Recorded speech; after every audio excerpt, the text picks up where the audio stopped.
State Council member and Chinese Foreign Minister Wang Yi called on the international community to contribute to a ceasefire in Ukraine to ensure green access to its grain exports. Wang made the statement during a video interview with German Foreign Minister Annalena Baerbock.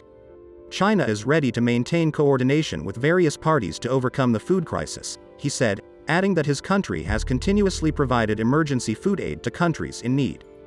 The war Putin has initiated in Ukraine has highlighted the sustainability, but also the restrictions of the Sino-Russian partnership. This is far from an arc of autocracy, it is a relationship based on interests between autonomous powers. Foreign policy coordination between China and Russia is limited by their different views of the global system.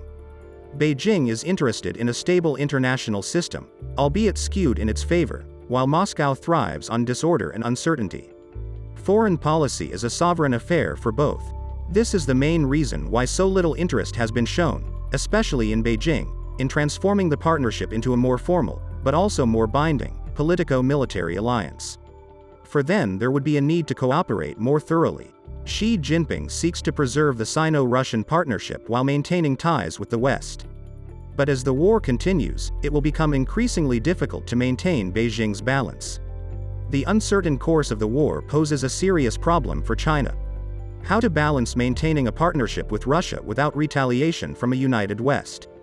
China is simultaneously troubled by Russian requests for military and economic aid and Western demands that it publicly disassociate itself from Moscow's actions.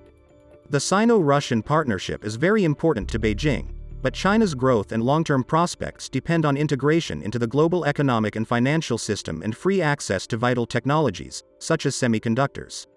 China's future remains primarily dependent on the US-led international order. The balance of power in bilateral relations has shifted sharply toward Beijing. Russia is more dependent on China than ever before. Long-term relations are hopeless. By the way, the United States, Australia, India, and Japan alliance issued a joint statement following talks in Tokyo. They discussed their respective response to the conflict in Ukraine and the ongoing tragic humanitarian crisis and assessed its implications for the Indo-Pacific region. The four leaders reaffirmed their strong determination to maintain peace and stability in the region. They unequivocally stressed that international law, including the UN Charter, and respect for the sovereignty and territorial integrity of all states are at the core of the international order. It was also stated that all countries should strive for the peaceful resolution of disputes under international law.